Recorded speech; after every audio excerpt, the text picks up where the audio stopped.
رب اشرح لي صدري ويسر لي أمري واحلل عقدة من لساني يفقهوا قولي واجعل لي وزيرا من أهلي اللهم أرنا الحق حقا وارزقنا اتباعه وأرنا الباطل باطلا وارزقنا اجتنابه سبحانك لا علم لنا إلا ما علمتنا إنك أنت العليم الحكيم. بچوں سے گزارش ہے کہ ان کا بہت بہت شکریہ کہ وہ یہاں تشریف لائے ہیں. بس وہ ایک کام کریں کہ یا تو خاموشی سے بیٹھیں، اور اس کے لیے ایک ٹپ یہ ہے کہ الگ الگ بیٹھیں. اگر آپ کٹھے بیٹھیں گے تو کبھی بھی آپ خاموش نہیں بیٹھیں گے، اور اگر آپ کو بڑی محبت ہے ایک دوسرے سے تو پیچھے کچھ جگہ ہے جہاں موٹر سائیکلیں کھڑی ہیں، آپ وہاں کھیل کود کر سکتے ہیں. دروازے سے باہر نہ جائیے گا، باہر سڑک ہے مین. الگ الگ ہو کر بیٹھے تاکہ شور کم کریں.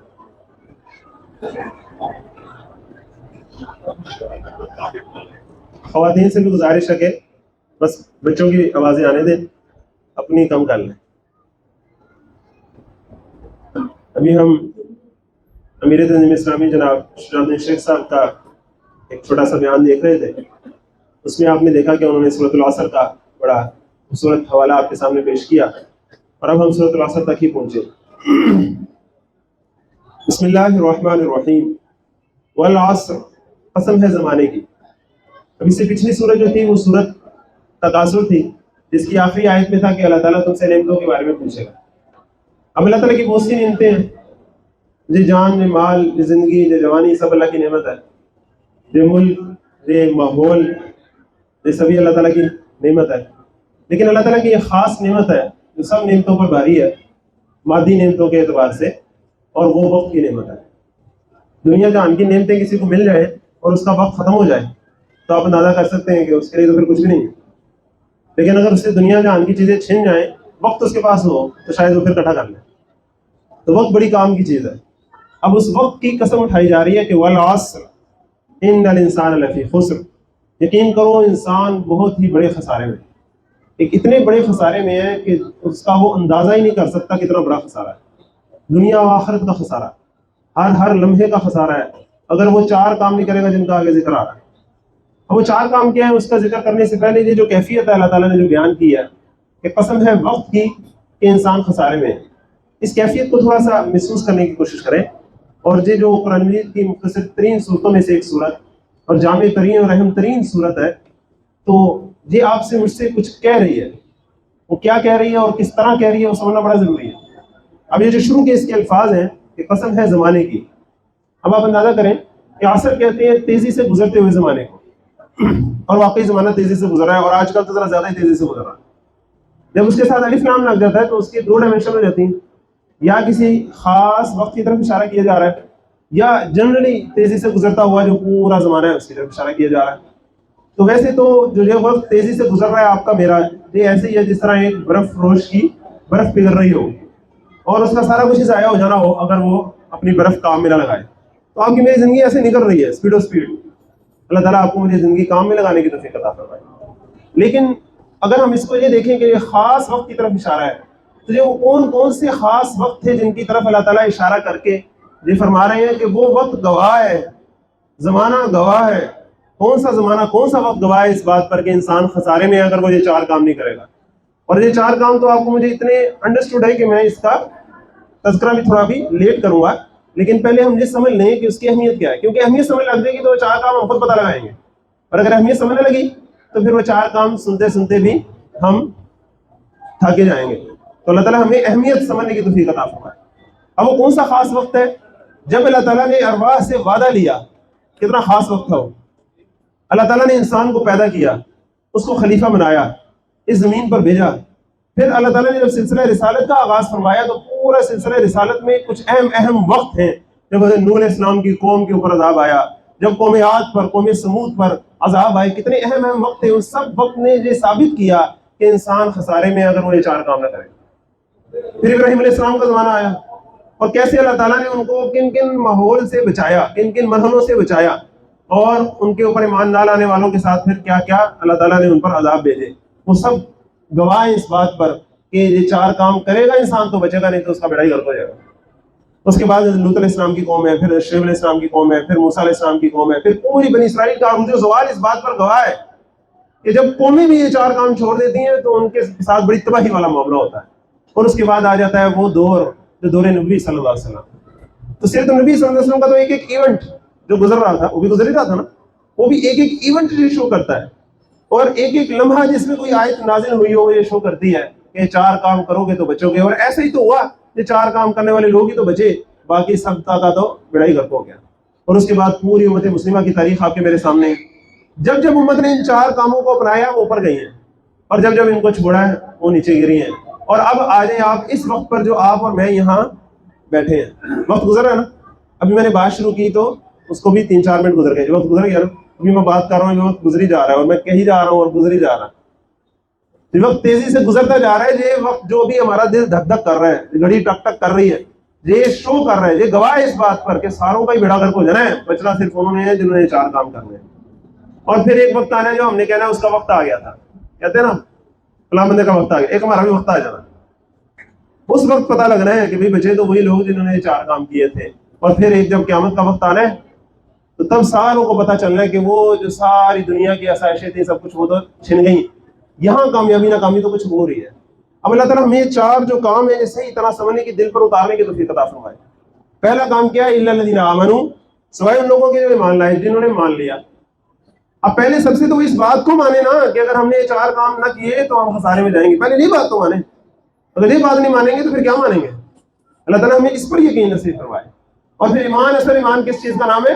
نبی صلی اللہ علیہ وسلم پر ایمان لے کر آنا, اور آپ صلی اللہ علیہ وسلم کی لائی ہوئی ہر تعلیم کو ویسے ماننا جیسے آپ نے فرمایا. یہ اصل ایمان. اور اس ایمان کی صرف ایمان کے طور پر بھی بڑی اہمیت ہے, محض ایمان کی بھی بڑی اہمیت ہے. عمل صالح اور باقی کردار کے علاوہ بھی قانونی ایمان کی بھی بڑی اہمیت ہے, نام کے مسلمان کی بھی بڑی اہمیت ہے. آج اس پر ہم نے تفصیل سے بات کی. اس سے آگے کیا ہے کہ ایمان کے بعد اگلا مرحلہ ہے عمل صالح کا, نیک عمل کا. عمل کہتے ہیں جو بندہ نیت کر کے, ارادہ کر کے, کوشش کر کے کرتا ہے, اس کو کہتے ہیں عمل. اللہ تعالیٰ ہمیں نیت, ارادہ اور کوشش نصیب فرمائے. اور پھر عمل بھی سادہ عمل ہی عمل صالح. صالح عمل کی بڑی خوبصورت ڈیفینیشن ہے.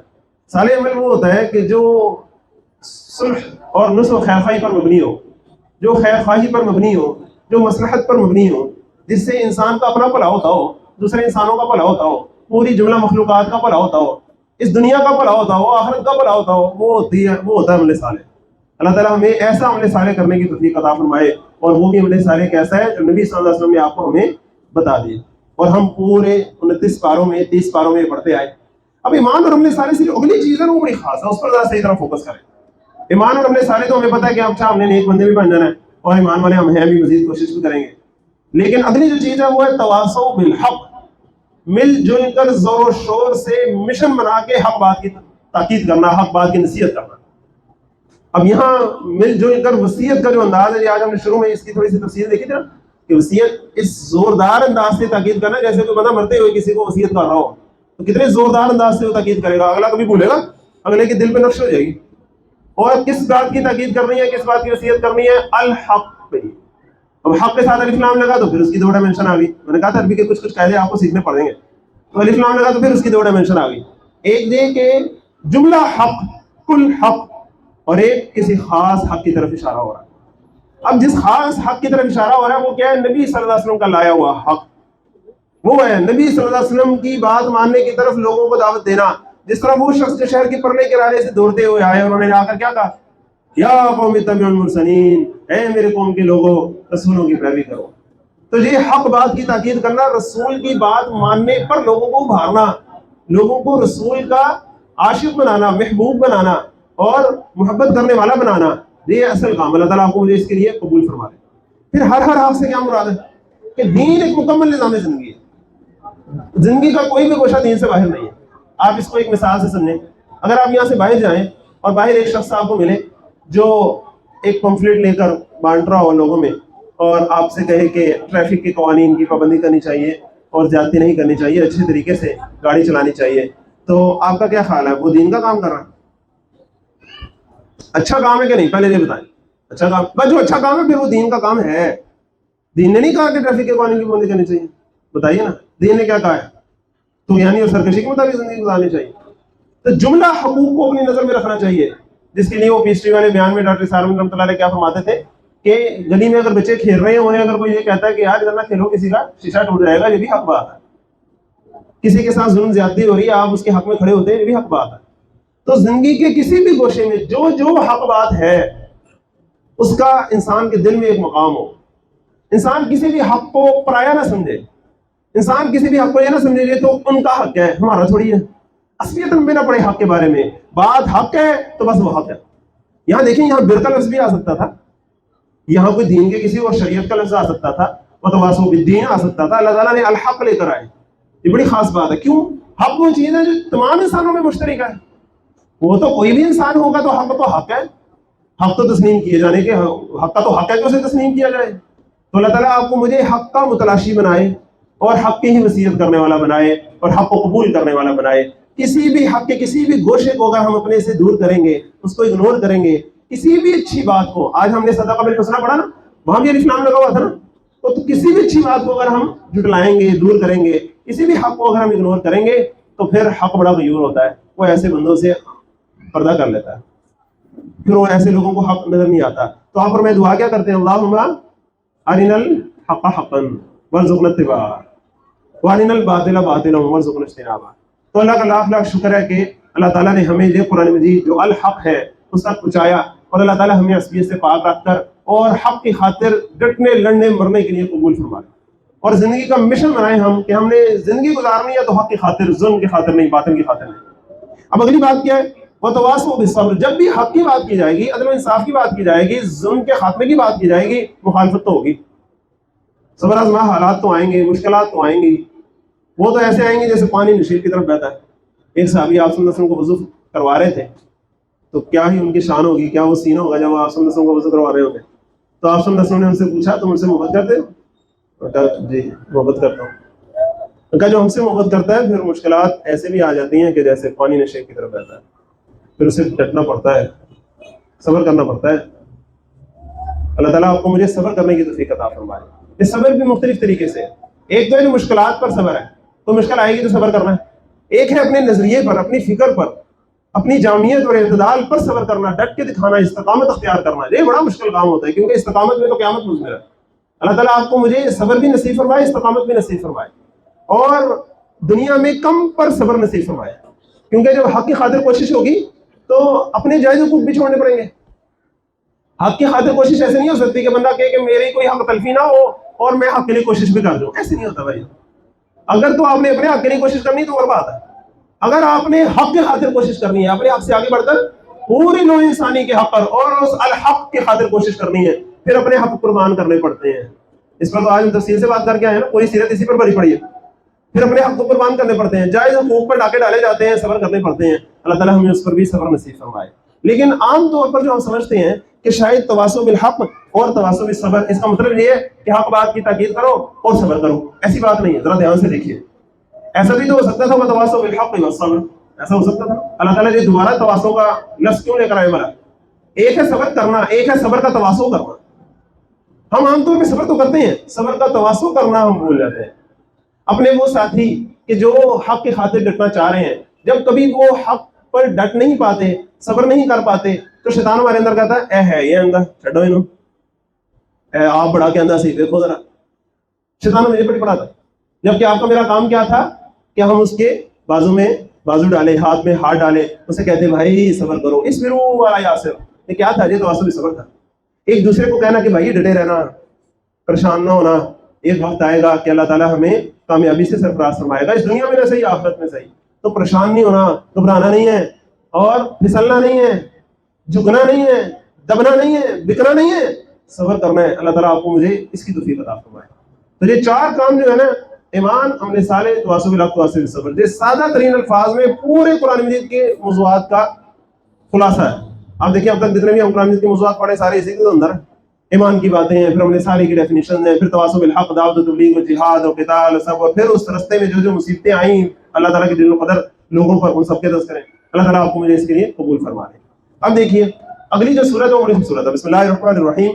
ویل لکل ہمزۃ لمزہ, تباہی ہے, بربادی ہے, ویل ہے, بیڑا ہی غرق ہے, لکل ہمزۃ لمزہ, ہر اس شخص کے لیے جو منہ در منہ تانے دے اور پیٹھ پیچھے برائیاں کرنے کا خوب کرو. ہمزہ آپ کو پتہ کیا ہوتا ہے کہ کسی کے سامنے ٹیزنگ کمنٹس دینا اسے, اور تانے دینا, برا بلا کہنا اسے. چاہے اس کے اندر وہ برائی ہے کہ نہیں ہے، برائی ہے بھی تو پردہ ڈالنے کی ضرورت ہے، اسے اچھے اخلاق سے سمجھانے کی ضرورت ہے، کجا یہ کہ اس کو پبلک میں چھال لیں اور اس سے آگے لمزہ پیٹھ پیچھے برائیاں کرنے کا خوب ہے۔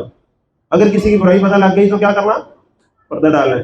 فرد کو فرد کی برائی پتہ لگ گئی تو اس کو منہ در منہ تانے نہیں دینا، ایک گھرانے کو گھرانے کی برائی پتہ لگ گئی تو منہ در منہ تانے نہیں دینے، برائیاں نہیں کرنی۔ ایک جماعت کو دوسری جماعت کی کمیاں کوتاہیاں پتہ لگ گئی، ایک مسلک کو دوسرے مسلک کی پتہ لگ گئی، ایک مکتبہ فکر کو دوسرے مکتبہ فکر کی پتہ لگی تو کیا کرنا ہے، تانے دینے ہیں، برے نام رکھنے ہیں، کیا کرنا ہے۔ اللہ تعالیٰ ہمیں سمجھنے کی توفیق عطا فرمائے۔ ایک ذات کو دوسرے ذات کی پتہ لگ گئی، کچھ ہو گیا، اللہ تعالیٰ ہمیں پردہ ڈالنے والا بنائے، اچھے اخلاق والا بنائے۔ یہاں الفاظ پر ذرا غور کریں، لِكُلِّ ہُمَزَةٍ لُمَزَةٍ، ہر ایک ہمزہ لمزہ کرنے والی، کیا پچھلی آیت سے پچھلی سورت سے ذرا اس کو جوڑے ذرا، چاہے پھر وہ جو مرضی کرتا پھرے، جتنا مرضی حاجی ہو، جتنا مرضی نیک ہو، جتنا مرضی اپنی نظر میں وہ ہو کہ وہ تو بڑا علم بردار ہے کسی چیز کا، اگر جہاں اخلاق مارا جائے گا اس پر، قرآن ایسے ہی کرتا ہے، وہ شیطان ایسے ہی کرتا ہے کہ بندے کو کہتا ہے سارے تو چنگے کام کر لے گا، تو اب اس کو اخلاق میں وہ چوکا لگاتا ہے اور بندہ ادھر ہی تکبر میں پڑتا ہے، دوسرے کو حقیر جانتا ہے اور جنت کی خوشبو سے بھی محروم ہو جاتا ہے۔ اللہ تعالیٰ ہمیں اس سے بچائے۔ اخلاق بڑی چیز ہے دنیا میں، اللہ تعالیٰ آپ کو مجھے نصیب فرمائے۔ یہ اگر پیدا ہو جائے تو دین کا اصل مطلوب ہی ہے، پھر دین داروں کے لیے یہ کتنی بڑی ایک چیز ہے، کتنا بڑا ایک کام ہے۔ اگر آج جتنے مصلحین ہیں ہماری امت میں، ہمارے ملک میں، اگر وہی اچھے اخلاقی ہو جائے نا تو ہمارا بیڑا پار ہو جائے۔ مصلحین کی کمی نہیں ہے لیکن ان کے اخلاق کی کمی ہے۔ اللہ تعالیٰ آپ کو مجھے اخلاق والا بنائے۔ وہ چار کام بھی ہم نے کرنے ہیں اور کیا کرنا ہے، اخلاق والے بنائے۔ اب آگے دیکھیں، الذی جمع مالا وعددہ، جو جمع کرتا رہا مال اور گن گن کے رکھتا رہا اسے۔ یہ پوری ایک کیفیت اور ایک کریکٹر کا نام ہے کہ جس کی پوری دوڑ، جس کا پورا فوکس جو ہے اپنی دنیا کی طرف ہے اور دیکھتا رہتا میں کنی کو جمع کر لیں اور گن گن کے اسے رکھتا رہتا ہے۔ الذی جمع مالا وعددہ یحسب ان مالہ اخلدہ، وہ سمجھتا ہے کہ اس کے مال نے اسے زندہ جاوید کر دیا ہے، ہمیشہ کی زندگی عطا کرے گا یہ مال سے۔ کلا نہیں، لا یمدن فی الحطمہ، ضرور اور بہرحال پھینک کیا جائے گا وہ حطمہ میں۔ وما ادراک ما الحطمہ، تمہیں کیا پتا وہ حطمہ کیا ہے؟ نار اللہ الموقدہ، اللہ کی دہکائی ہوئی آگ ہے، اللہ کی آگ جس جہنم کی آگ سے کتنے گنا سخت ہے۔ التی تطلع علی الافئدہ، جو جا پہنچے گی دلوں تک، چرتی ہوئی، نوچتی ہوئی، چھیلتی ہوئی اندر گھس جائے گی۔ انہا علیہم مؤصدہ، بے شک وہ ان پر ڈھانک کر بند کر دی جائے گی، فی عمد ممددہ، اونچے اونچے ستونوں میں، جس میں پریشر کوکر نہیں ہوتے اس کے اندر بند کر دیتے ہیں، اس طرح ان کو بند کر دیا جائے گا اس میں۔ اللہ تعالیٰ ہمیں ان لوگوں سے میں ہونے سے بچائے۔ بسم اللہ الرحمن الرحیم۔ اب آخری 10 صورتیں آ گئی قرآن کی، بڑی شاندار، بڑی مختصر۔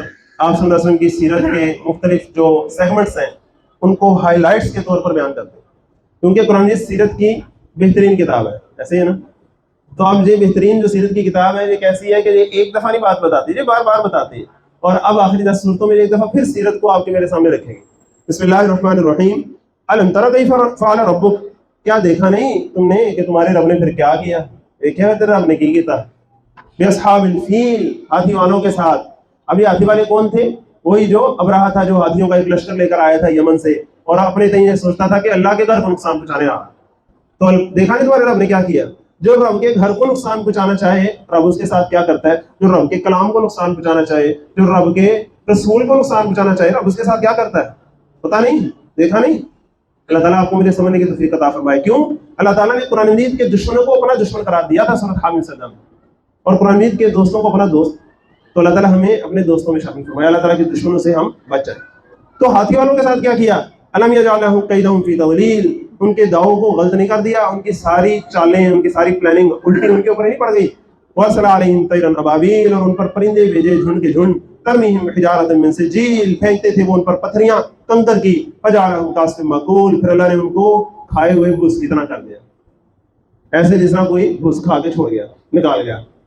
کیسی کیفیت ان کی اللہ تعالیٰ نے بیان کی۔ تو اللہ تعالیٰ تو اپنے گھر کی مدد کرنے پر بھی قادر، اللہ تعالیٰ اپنی کتاب، اپنے رسول، رسول کے مشن، سب کی مدد کرنے پر اور حفاظت کرنے پر قادر ہے۔ سوال تو آپ کا میرا ہے، یہ بڑی اہم بات ہے۔ آج بھی جب ہم دیکھتے ہیں کہ اللہ کے دشمن جو ہے وہ بہت اوپر چلے گئے، ان کی کیسی کیسی طاقت ہو گئی، ایسی طاقت جس کا ہمارے پاس مقابلہ نہیں تھا نا، ہاتھیوں کے لشکر کا ان لوگوں کے پاس، تو جب ایسی طاقت جن کا ہمارے پاس مقابلہ نہیں، ان کی کریں گے اللہ ہے نہیں؟ اللہ نے کیا کیا نہیں پہلے؟ تمہیں پتہ نہیں؟ بھول گئے تم؟ پریشان نہ ہو، اصل تو امتحان تمہارا ہے کہ تم کیا کرتے ہو۔ اللہ تعالیٰ آپ کو مجھے محنت کرنے کی توفیق عطا فرمائے۔ یہ نہ ہو کہ پھر بستی پہلے اگر الٹی گئی تو پھر یہ نہ ہو کہ اگر اللہ کے نام لیوا، اللہ کے عشق کے دعوے دار وہ موجود ہوں اور نوبت یہاں تک پہنچ جائے تو پھر یہ نہ ہو کہ پتھر پہلے کسی اور پر برسائے جائے. اللہ تعالیٰ آپ کو مجھے سمجھنے کی توفیق عطا فرمائے. بسم اللہ الرحمن الرحیم. لیلاف قریش، اس بنا پر کہ اللہ نے قریش کو مانوس کر دیا. کس چیز سے مانوس کر دیا؟ اب قریش کیا ہے وہ تو آپ کو پتا ہے، قریش کو ملا الافی رحلۃ الشتاء والصیف، یعنی مانوس کر کے ان کو سردیوں میں اور گرمیوں میں تجارتی سفروں سے. تو پہلی جو صورت تھی وہ اصل میں قریش کا جو پورا سیاسی نظام تھا، اس سیاسی نظام میں قریش کو جو ارد گرد کے قبائل پر ایک سیاسی برتری حاصل تھی، ان کو اجارہ حاصل تھا، وہ کس بنا پر حاصل تھی؟ اللہ کے گھر کی بنا پر. اس کی طرف اشارہ کیا. اور اب قریش کی معاشی زندگی کی طرف اشارہ کیا جا رہا ہے. قریش کی معاشی زندگی کیا تھی؟ یاد رہو نقشہ، نیچے سے یمن، پھر اوپر مکہ مدینہ، پھر اوپر شام. یہ پورا نقشہ تھا نا جو ان کے تجارتی قافلے چلا کرتے تھے، اس کی طرف اشارہ ہے کہ یمن اور شام کے جو تجارتی سفر تھے اسے قریش کو مانوس کر دیا تھا، جو ان کی معیشت کی طرف اشارہ ہے. تو الافہم رحلۃ الشتاء والصیف فلیعبدوا رب ھذا البیت، سونے چاہیے کہ پوجا کریں اور غلامی کریں اس گھر کے رب کی، عبادت کریں اس گھر کے رب کی. الذی اطعمہم من جوع، جس نے کھانے کو دیا انہیں بھوک میں، وآمنہم من خوف، اور امن بخشا انہیں خوف میں. ارد گرد کے قبائل کے حالات جیسے بھی ہوں، ان کی جو ٹریڈنگ کمپنی ہے، ان کی جو ٹریڈنگ کمپنی بڑی ہٹ جاتی ہے، کیونکہ یہاں جو مال لگاتا ہے اس کا مال بڑا سکون میں رہتا ہے اور اس کے مال کو کاٹا نہیں ہوتا ہے، ڈاکہ نہیں پڑتا اس پہ. اور اللہ تعالیٰ نے ان کو امن بخشا ہے کہ ارد گرد کے سارے علاقے وہاں تو ڈاکہ زنی ہوتی ہے، افراتفری رہتی ہے، لیکن ان کا علاقہ جو ہے وہ امن میں رہتا ہے، کیونکہ یہ بیت اللہ کے پاس ہے، مسجد حرام کے پاس ہے. تو ان کو چاہیے جب یہ اللہ کی ان نعمتوں سے فائدہ حاصل کر رہے ہیں تو اللہ اس گھر کے رب کی عبادت بھی تو کرے نا، اس کی غلامی کرے نا. شرک کیوں کرتے ہیں اس کے ساتھ؟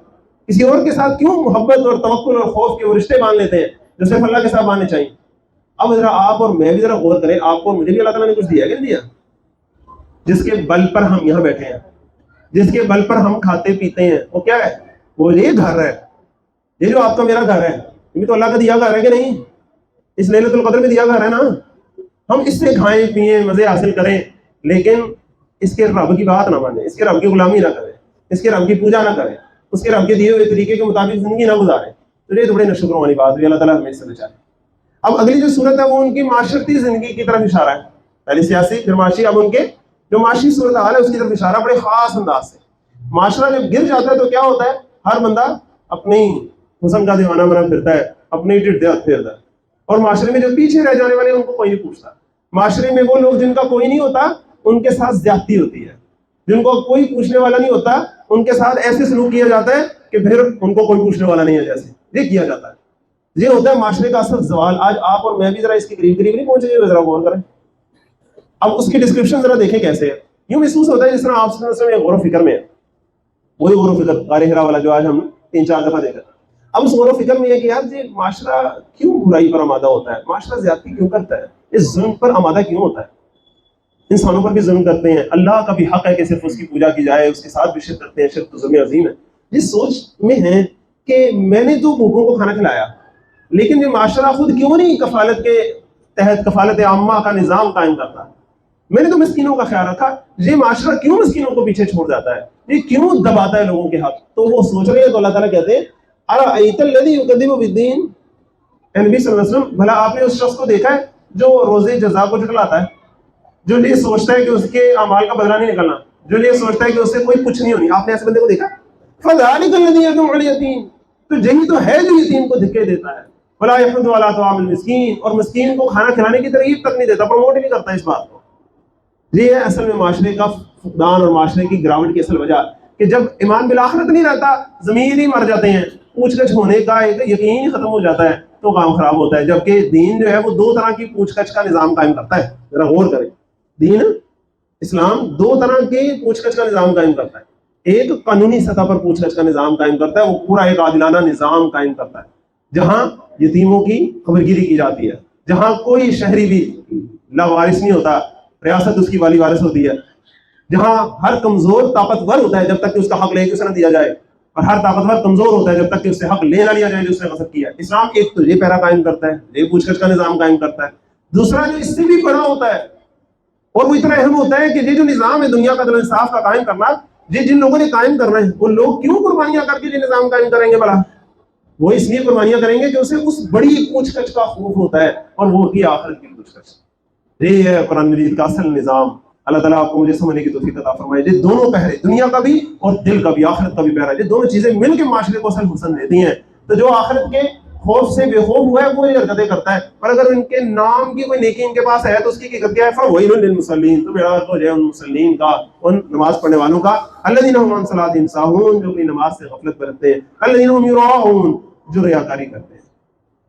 نیکی انسان کرے معاشرے میں تو صرف اللہ کی خاطر، اگر معاشرے گر جائیں تو وہاں جو نیکیاں رہ جاتی ہیں وہ بھی دکھاوے کی رہ جاتی ہیں، وہ بھی لوگوں کے سامنے صرف شوشہ قائم کرنے کے لیے رہ جاتی ہیں. وَيَمْنَعُونَ الْمَاعُونَ، اور برتنے کی چھوٹی چھوٹی چیزیں بھی نہیں دیتے.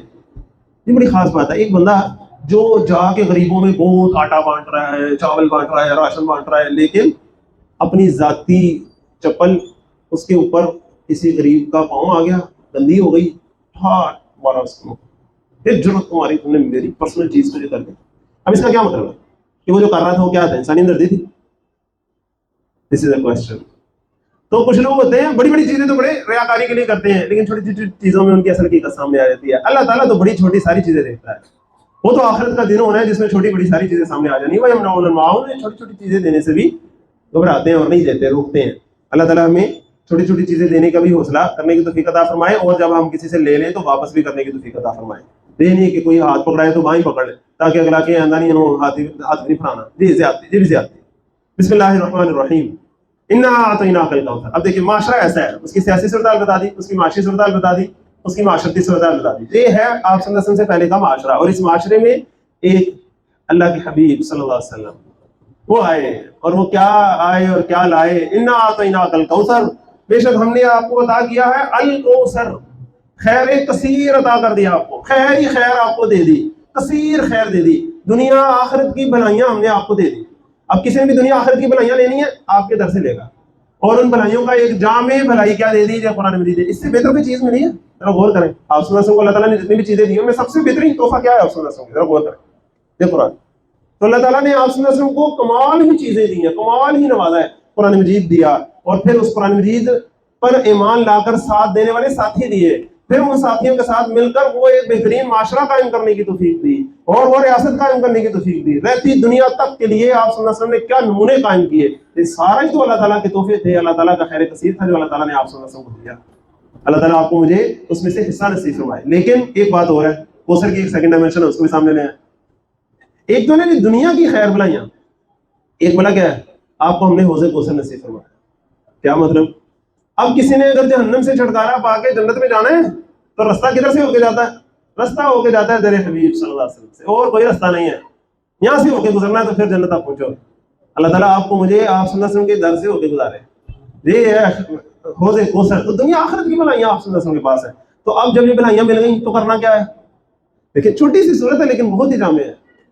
کرنا کیا ہے؟ جب اتنا کچھ مل گیا تو کرنا کیا ہے؟ بندے کے دو ہی تعلق ہوتے ہیں نا، ایک رب کے ساتھ، ایک بندوں کے ساتھ. تو دونوں کا ذکر بڑے خاص انداز سے کر دیا گیا. فَصَلِّ لِرَبِّكَ، لہٰذا اپنے رب کے لیے آپ نماز پڑھیں. اللہ تعالیٰ کے ساتھ تعلق میں بہترین جو چیز ہے، جو فارمل آفیشیل چیز ہے، وہ تو نماز ہے نا. تو فَصَلِّ لِرَبِّكَ، اور اگلی چیز کیا ہے؟ وَانْحَرْ، اور قربانی کیجیے. اب جانور کی بھی قربانی کرنی ہے، اور بھی بہت سی قربانیاں آپ صلی اللہ علیہ وسلم نے پیش کی ہیں، اور وہ ساری قربانیاں پیش کرتے کرتے ہی تو دنیا میں کیسے کیسے کام کیے ہیں. جب یہ سارا کچھ آپ کر رہے ہوں گے تو نتیجہ کیا نکلے گا؟ دو گروہ بن جائیں گے نا انسان، ایک آپ کے ماننے والے، ایک آپ کے نہ ماننے والے، آپ کے دشمن. آپ کے دشمنوں کے ساتھ پتہ کیا ہوگا؟ ان شانئک ھو الابتر، یقیناً جو آپ کا دشمن ہے وہی بے نام و نشان ہوگا. اللہ تعالیٰ نے آپ کو دنیا میں کوئی سلبی بیٹا ایسا نہیں دیا کہ جو زیادہ عمر کو چلا جائے. اس کا مطلب یہ نہیں ہے کہ آپ کے نام لیوا نہیں ہوں گے. کروڑوں اربوں کھربوں لوگ آئیں گے جو اپنا نام بعد میں لکھیں گے، پہلے آپ کا نام لکھیں گے پھر اپنا نام لکھیں گے. اپنے باپ کا تو ہم نام بعد میں لکھتے ہیں، آپ صلی اللہ علیہ وسلم کا نام اپنے نام سے بھی پہلے لکھیں گے. یہ ہے اللہ کے رسول صلی اللہ علیہ وسلم کے نام لیوا. اللہ تعالیٰ ہمیں بھی ان میں شامل فرمائے، سچے نام لیوائیں. تو جو آپ صلی اللہ علیہ وسلم کے دشمن ہیں وہ ہوں گے بے نام و نشان. آج کوئی بڑے فخر سے کہتا ہے کہ میں جی ابو لہب کی اولاد ہوں، یا میں جی ابو جہل کی اولاد، کہتا ہے ان کا کوئی نام لینے والا اس طرح ہے جبکہ آپ صلی اللہ علیہ وسلم کے نام لینے والے دیکھیں. تو دشمنوں کے ساتھ تو یہ ہوگا، اور آپ کے جو دوست ہوں گے، آپ کے جو ساتھی ہوں گے، ان کی کیا شانیں ہوں گی. Just imagine. بسم اللہ الرحمن الرحیم. قل، ان سے کہیے، یا ایھا الکافرون، ارے کافرو. اب ایک ہی بات اس صورت پوری میں کہنی ہے، لیکن اس انداز سے بار بار کہنی ہے، بار بار کہنی ہے کہ جس طرح کہا جا رہا ہے کہ باقی ساری باتیں تم بھول لو تو بھول لو، یہ بات نہ بھولنا. میں بار بار کہہ رہا ہوں قل یا ایھا الکافرون، کہہ دیجیے کہ اے کافرو، لا اعبد ما تعبدون، میں عبادت نہیں کرتا ان کی جن کی تم کرتے ہو، جن کی پوجا تم کرتے ہو، جن کی غلامی تم کرتے ہو، میں ان کی غلامی نہیں کرتا جن کی تم کرتے ہو۔ ولا انتم عابدون ما اعبد، اور نہ تم عبادت کرنے والے ہو، پوجا کرنے والے ہو، غلامی کرنے والے ہو اس ہستی کی جس کی میں عبادت کرتا ہوں۔ پھر سن لو، ولا انا عابد ما عبدتم، اب پہلے فعل کا کر کے کہا، اب اسم کا کر کے، ولا انا عابد ما عبدتم، اور نہ میں عبادت کرنے والا ہوں ان کی جن کی تم نے عبادت کی، اور ولا انتم عابدون ما اعبد، اور نہ تم غلامی کرنے والے ہو اس ہستی کی جس کی میں غلامی کرتا ہوں۔ تو بات شروع کہاں سے ہوئی تھی بھلا؟ ایاک نعبد و ایاک نستعین سے تھا۔ یہ وہ مین ہمارا وعدہ تھا اللہ تعالیٰ سے کہ یہ وہ چیز تھی جس نے پوری سورت فاتحہ کو بھی ایک ایکسس عطا کیا ہوا تھا۔ تو اصل بات یہ ہے کہ فیصلہ کرو تم غلام کس کے ہو۔ پہلے دن سے اب تک اللہ تعالیٰ آپ سے میرے سے نہیں فیصلہ کرا رہا ہے، فیصلہ کرو تمہارا آقا کون ہے، غلام کس کے ہو، تم کس کی محبت میں تم نے زندگی گزارنی ہے، کس کی خاطر تم نے جینا مرنا ہے، یہ فیصلہ کر لو پہلے۔ پھر اگر تم غلام میرے ہو تو پھر میرے رستے پہ چل رہے ہوگے، کبھی پھسل جاؤ گے، میرے سے معافی مانگو گے، میں تمہیں معافی کر دوں۔ لیکن اگر غلامی پوجا عبادت تم نے اوروں کی کرنی ہے تو پھر یہ ڈھکوسلی کی، ریاکاری کی نیکیاں یہ بھی پھر کسی کام نہیں آتی۔ اللہ تعالیٰ ہمیں غلامی اپنی کرنے کی توفیق عطا فرمائے۔ غلام ہم اپنے رب کے ہیں اور کسی کے نہیں ہیں۔ لکم دینکم ولی دین، اب پورا جو نظام زندگی ہوتا ہے وہ اصل اس ایشو پر ہوتا ہے کہ آپ غلام کس کے ہیں۔ ایک اللہ کی غلامی کا دین ہوتا ہے، ایک غیر اللہ کی غلامی کا دین ہوتا ہے، دین اور کوئی نہیں ہوتا۔ تو لکم دینکم، تمہارے لیے تمہارا دین، تمہارا طرز زندگی، میرے لیے میرا دین، میرا طرز زندگی۔ اللہ تعالیٰ آپ کو مجھے اللہ کی غلامی والا نظام زندگی عطا فرمائے۔ اور یہ اللہ کی غلامی کیسی ہوتی ہے؟ یہ اللہ کو سجدہ کیسا ہوتا ہے؟ وہ یہ سجدہ جسے تو گناہ سمجھتا ہے گناہ نہیں لیکن تو گناہ سمجھتا ہے تو بڑا آسان کا رستہ ہے۔ وہ ایک سجدہ جسے تو گناہ سمجھتا ہے، ہزار سجدوں سے دیتا ہے آدمی کو نجات۔ اللہ تعالیٰ آپ کو مجھے اس سے نجات عطا فرمائے اور اللہ تعالیٰ اپنا غلام بنا لے۔ بسم اللہ الرحمن الرحیم۔ یہ آپ صلی اللہ علیہ وسلم کو عطا کر دیا گیا، یہ آپ صلی اللہ علیہ وسلم کا سلوگن اور مشن تھا۔ اب اس کا رزلٹ والا کیا نکلا؟ رزلٹ نکلا اذا جاء نصر اللہ والفتح، جب اللہ کی غلامی پہ کوئی ڈٹ جائے، لڑنے مرنے کے لیے تیار ہو جائے، اور ایک فرد سے آگے بڑھ کر ایک جماعت، جماعت سے آگے بڑھ کر ایک معاشرہ، معاشرے سے آگے بڑھ کر ایک ریاست کھڑی ہو جائے، تو پھر اللہ تعالیٰ اس کی نصرت پتہ کیسے کرتا ہے؟ ہر لمحے، ہر مرحلے پر اذا جاء نصر اللہ، جب اللہ کی مدد آ جائے، والفتح، اور فتح نصیب ہو جائے۔ ورأیت الناس يدخلون، اچھا طرح غور کریں، ایسا نہیں ہے ان جاء نصر اللہ والفتح، یہ بھی تو ہو سکتا تھا اگر اللہ تعالیٰ کی مدد آ جائے اور فتح ہو جائے تو ہو سکتا تھا کہ اگر آ جائے اس کا مطلب شاید نہ بھی آئے، آنی تو ہے ابھی کے کبھی، آنی تو ہے، تو جب آ جائے گی پھر کیا کرنا ہے؟ وَرَأَيْتَ النَّاسَ، اور تم دیکھو گے لوگوں کو، يَدْخُلُونَ فِي دِينِ اللَّهِ أَفْوَاجًا، کہ لوگ اللہ کے دین میں فوج در فوج داخل ہو رہے ہیں۔ اب یہ صورت حدیبیہ اور بالخصوص فتح مکہ کے بعد کی جو صورتحال ہے کہ پورے عرب کے لوگ جو ہیں وہ فوج در فوج داخل ہو رہے ہیں۔ اس کیفیت کو مختصر سے وقت میں ذرا سمجھیں ہوتا کیا ہے، اس کو ایک تمثیل سے سمجھیں۔ فرض کریں ایک دریا ہے، شمال سے جنوب کی طرف بہہ رہا ہے، ٹھیک ہے، ایک دریا شمال سے جنوب کی طرف بہہ رہا ہے، سارے لوگ اپنا سامان اور خود بھی اس کے ساتھ رکھ کے پانی کے بہاؤ کے ساتھ بہتے چلے جا رہے ہیں جنوب کی طرف۔ ایک شخص اٹھتا ہے جس کو وہ سارے لوگ سمجھتے ہیں کہ یہ صادق ہے، یہ امین ہے اور یہ سچ بولتا ہے اور ہم سب سے زیادہ سمجھدار ہے۔ وہ اٹھتا ہے اور کہتا ہے وہ بھائیو کدھر جا رہے ہو؟ جنوب کی طرف تو گہری کھائی ہے اس لیے پانی اس طرف بہ رہا ہے، اگر اس طرف جاتے گئے تو نیچے ہم کھائی میں گریں گے، جا کے سارے مر جائیں گے، بیڑا کر کوئی ہمارا۔ بھائیو ہمیں اس پانی کے بہاؤ کے ساتھ نہیں جانا، ہمیں تو اونچائی کی طرف جانا ہے۔ اب وہ جو پیچھے کافی کلومیٹر سے میل سے سفر کرتے آ رہے ہیں وہ سارے کیا کہیں گے؟ یار کیسی بات کر رہے ہیں یار، ایسے کیسے؟ ہم نے دیکھا ہمارے بڑے بھی ادھر کو ہی گئے تھے، ہم بھی ادھر کو ہی جا رہے ہیں، سارے ادھر کو ہی گئے تھے، ہم بھی ادھر کو ہی جا رہے ہیں، یہ کیسا کہہ رہا ہے کہ اوپر کو جانا ہے، اوپر کو کیسے جائیں گے؟ اب اکثریت تو یہ کہے گی نہیں نہیں کیسی بات کر رہا ہے۔ کچھ لوگ ہوں گے کہیں گے واقعی یار واقعی پانی نیچے کو جاتا ہے، جی نیچے کو جا رہا ہے، واقعی نیچے کھائی ہوگی تو جا کے گر رہا ہے، ہمیں تو اوپر کو چڑھنا ہے، بات تو اس کی ٹھیک ہے۔ اب جتنے لوگ کہیں گے نا بات تو ٹھیک ہے، ان میں سے بھی دو قسم کے لوگ ہو جائیں گے۔ کچھ کہیں گے بھائی آپ کی بات تو ٹھیک ہے لیکن ہم سے چڑھائی نہیں چڑھی جاتی، ہم کمزور لوگ ہیں، ہم تو وہی کریں گے جو سارے کر رہے ہیں۔ کچھ لوگ ہوں گے کہیں گے ہم تیریں کے ڈوبے ہم آپ کے ساتھ ہیں۔ اب بتائیں کرنا کیا ہے؟ اب وہ ہستی کے پاس دو رستے ہیں، ایک یہ کہ وہ کہے ساروں کو جانے دو نیچے، آج جو ہم بلا رہے ہیں نا ان کو آواز دے رہے ہیں بس کافی ہے، ہم سارے اوپر کو زور لگاتے ہیں، ہاتھوں میں ہاتھ ڈالے زور لگا کے ہم اوپر چلتے ہیں، کیونکہ اکیلا اکیلا تو بندہ جا نہیں سکتا۔ لیکن پتہ ہے اس ہستی پر قربان جائیے، اس نے پتہ کیا کہا؟ اس نے کہا ساتھیو آؤ مل کر زور لگائیں، اس دریا کا رخ ہی موڑ دیں۔ زور لگاتے ہیں، اس دریا کا رخ ہی موڑ دیتے ہیں، جو شمال سے جنوب کو جا رہا ہے، اب آئندہ جنوب سے شمال بہے گا، ہماری جیتے یہ دریا کھائی کی طرف نہیں بہے گا، ہم زور لگا کے اس کو اوپر کو لے کے جائیں گے۔ سارے جو دیکھتے ہیں اس کی بات سنتے ہیں، کہتے ہیں ہاں قربانی تو کرنی پڑے گی، زور بھی آئے گا، اوپر سے پتھر بھی آ رہے ہیں, بڑا بڑا کچھ ہے, سارے ہمیں باتیں بھی سنا رہے ہیں, لیکن بھائیو زور تو لگانا ہے. اب وہ سارے مل کے زور لگاتے ہیں, 23 سالہ جدوجہد کے نتیجے میں دریا کا رخ ہی موڑ دیتے ہیں. اب وہ سارے جو ادھر کو بہ رہے تھے وہ سارے حق کی طرف بہنے لگے, یا تو خلون فی دین اللہ افواجا, وہ فوج در فوج دین میں داخل ہونے لگے. بھائیو آج پھر دریا دوسری طرف بہ گیا. یہ اصل بات, ہم بھی اسی طرف بہ جا رہے ہیں. یہ اصل بات, سادی سی بات ہے. کام یہ ہے کہ آپ اور میں زور لگائیں اور پوری انسانیت کے لیے دریا کا رخ ہی موڑ دیں. لوگوں کے لیے جو ظلم سہنے کا ماحول بنا ہوا ہے, لوگوں کے لیے برائی آسان کر دی گئی, نیکی مشکل کر دی گئی, اللہ کی غلامی کرنا مشکل کر دیا گیا, غیر اللہ کی غلامی آسان ہو گئی, ماحول بن گیا. ہم ماحول بنا دیں کہ اللہ کی غلامی کرنا آسان ہو جائے, اللہ کی بات ماننا آسان ہو جائے. اسی کا تو نام ہے دین کا قیام. اور کیا ہے؟ عدل کا قیام, حق کا قیام, یہی تو ہے. یہ محبت کے سودے ہیں, یہ انسانی ہمدردی اور اللہ سے محبت کے بڑے اعلیٰ تقاضے ہیں. تو جب ایسا ہو جائے گا, فول در فول لوگ داخل ہو رہے ہوں گے, تو آپ نے کیا کرنا بنا؟ فسبح بحمد ربک, سو تسبیح کیجیے اپنے رب کی اس کے حمد کے ساتھ, واستغفر, اور اس سے بخشش مانگیے. ساری محنت کر کے بھی یہ نہیں سوچنا کہ میرے محنت کے بل پر اللہ تعالیٰ مجھے ضرور دے گا ہی دے گا, بلکہ آپ نے پھر بھی بندے ہیں نا, غلام ہے نا, اور رب ہے, آقا ہے, جو کرے کر سکتا ہے, تو اس کے سامنے نیو ہی پہنا ہے. انہ کان توابا, بے شک وہ تو ہے ہی توبہ قبول کرنے والا. یہ الفاظ اتنے خوبصورت ہیں کہ اس کا اصل ترجمہ میں گرامیٹیکل انالیسس کے بغیر اگر آپ کے سامنے رکھوں تو یہ ہوگا, یقین کرو وہ ہے ہی توبہ قبول کرنے والا. وہ توبہ قبول کرنے والا تھا, ہے, رہے گا. وہ تو ہر وقت توبہ قبول کرنے والا, اس کا کام ہی توبہ قبول کرنا ہے. تم جب جس حال میں جس جگہ پکارتے ہو وہ توبہ قبول کرتا ہے. یہ سارے مفہوم اس کے اندر ہے. بسم اللہ الرحمن الرحیم. تبت یدا ابی لہب وتب. اب جب دین قائم ہو جاتا نا, تو دین کے دشمنوں کو پتہ کیا حالت ہوتی ہے؟ جو دین کے داعی صلی اللہ علیہ وسلم کے خلاف اپنی زبان درازی کرنے کی کوشش کر رہے ہوتے ہیں, آج بھی کر رہے ہیں کہ نہیں, کوشش کر رہے ہیں نا, ان کا پتہ اشر کیا ہوگا وہ سنیے. لیکن وہ سننے سے پہلے ذرا سمجھ لیں, آج اللہ کے رسول کے بارے میں زبان درازی کرنے والے وہ سکون کی نیند کیوں سو جاتے ہیں؟ کیا آپ صلی اللہ علیہ وسلم کے نام لیواؤں میں غیرت نہیں بچی؟ کیا ان کے اندر ہمت نہیں رہی؟ کیا وہ دین کی خاطر آگے نہیں بڑھ سکتے؟ پہلا حکم ہمیں کیا تھا, یا ایھا الذین آمنوا کا, کہ کافروں کو جرأت نہ ہو کہ نبی صلی اللہ علیہ وسلم کی توہین کا سوچے بھی. یہ نہیں کہ جب وہ کر دیں گے پھر تم نے کیا کرنا ہے, یہ تو بتایا نہیں. بتایا یہ کہ وہ جرأت کیوں ہو جائے انہیں کرنے کی, تمہارے ہوتے ہوئے وہ کر دیں, کیا بات ہے تمہاری, تمہارا کیا مقصد ہے پھر اگر وہ کر دیں؟ تمہیں ایسی طاقت رکھنی چاہیے, ایسا روب رکھنا چاہیے ان کے اوپر. اگر تم ان سے لے لے کھاتے ہوگے, ان سے مانگ مانگ کے جیتے ہوگے, ان کے احکامات کے مطابق اشاروں میں چلتے ہوگے, تو پھر تمہیں جرأت ہوگی نا. اللہ تعالیٰ ہمیں جرأت نصیب فرمائے. تو جب دین قائم ہو جاتا ہے تو اللہ کے جو دشمن ہوتے ہیں, اللہ کے رسول کے دشمن ہوتے ہیں, ان کا حال ذرا سنیے. تبت یدا ابی لہب وتب, ٹوٹ گئے دونوں ہاتھ ابو لہب کے, وہ نامراد ہو گیا, بیڑا ہی غرق ہو گیا, ادھر ہاتھ ٹوٹل ہو دے. ما اغنی عنہ مالہ وما کسب, کچھ کام نہ آیا اس کے, اس کا مال اور وہ سب کچھ جو اس نے کمایا. سیصلی نارا ذات لہب, ان قریب جا پڑے گا وہ لپٹیں مارتی ہوئی آگ میں.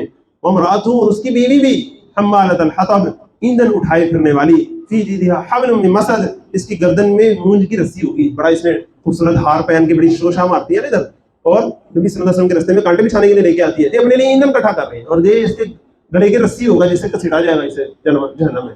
اللہ تعالیٰ ہمیں جہنم سے بچائے, کیونکہ جہنم میں بڑے برے برے لوگ ہوں گے. پتا ہے آپ کو, جہنم میں عذاب تو ہوگا, جہنم میں لوگ بھی بڑے برے ہوں گے, ایسے برے برے لوگ جہنم میں ہوں گے. اگر ہمیں ادھر جانا پڑ گیا اور ہم یہ سوچیں کہ کوئی نہیں, تھوڑی دیر کے لیے جائیں گے نا, آخر کلمہ گو ہے واپس نکل جائیں, نہیں. اللہ تعالیٰ ہمیں اول حلے میں جنت والوں میں نصیب فرمائے, جنہیں بغیر حساب کتاب کے کہا جائے گا تو ادھر ہو جاؤ, ہاں بس باقی پھر کسی ویسے رہے تو ادھر ہو جاؤ. اللہ تعالیٰ ہمیں ان لوگوں میں شامل فرمائے. بسم اللہ الرحمن الرحیم. اب آخری 3 صورتیں آگے بڑی خوبصورت. دین کی اصل جامعیت, دین کا اصل بنیادی نقطہ کیا ہے؟ ایک ہی نقطہ, وہ ایک ہی واحد نقطہ ہے توحید کا. قل ان سے کہیے هو اللہ احد, وہ اللہ تو ایک ہے. توحید پر اب ذرا مختصر سی آپ اپنے ذہن میں وہ سارا ریویژن کریں جو ہم نے اب تک پڑھا. وہ ہستی جس سے تمہیں سب سے زیادہ محبت ہونی چاہیے, توکل ہونا چاہیے, اور صرف اس کا خوف ہونا چاہیے, وہ ایک ہستی ہے, وہ اللہ ہے, اور کوئی. جب اللہ ایک ہے تو اس کے تمہاری زندگی پر کچھ اثرات پڑنے چاہیے. معاشرتی زندگی میں تمہارے کیا اثر پڑنا چاہیے بھلا؟ جب وہ اللہ ایک ہے, خالق ہوئے, تو تم سارے اس کی مخلوق ہو, سارے برابر ہو.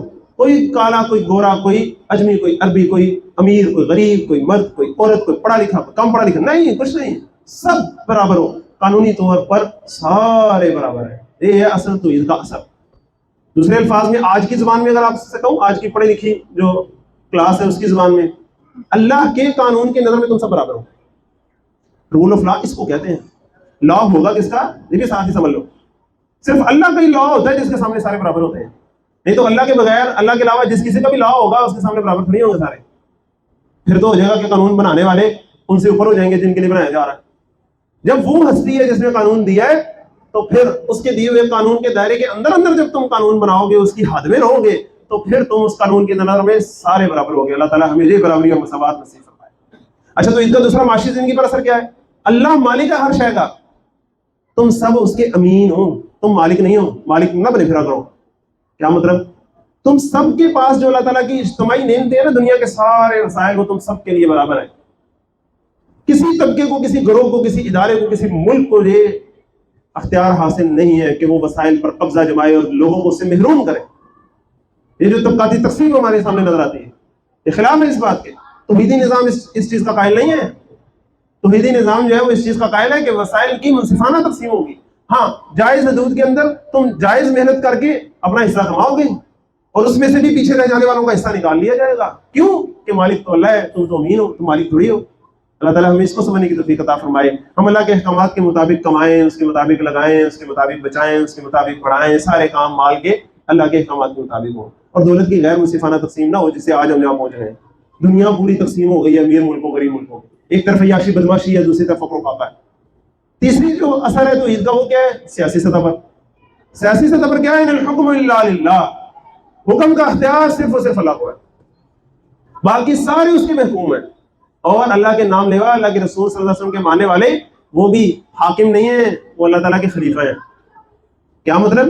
اللہ تعالیٰ کے دیے ہوئے اختیار کو انہوں نے اپنے عامت المسلمین جو سارے برابر ہیں اللہ تعالیٰ کی نظر میں، ان سب کے مینڈیٹ کے مطابق انہوں نے بیٹھ کر تو ان سب کی فلاح و بہبود کی خاطر اللہ تعالیٰ کے دیے ہوئے قوانین کے تحت اس دائرے کے اندر اندر انہوں نے کام کرنا ہے. یہ ہے اسلام کا سیاسی نظام. کسی شخص کو، کسی گروہ کو، کسی ادارے کو، کسی طبقے کو، کسی جماعت کو، کسی ملک کو یہ حق حاصل نہیں ہے جو لوگوں کو اپنا محکوم بنائے. حاکم صرف اللہ کی ذات ہے، باقی تم سارے خلیفہ ہو.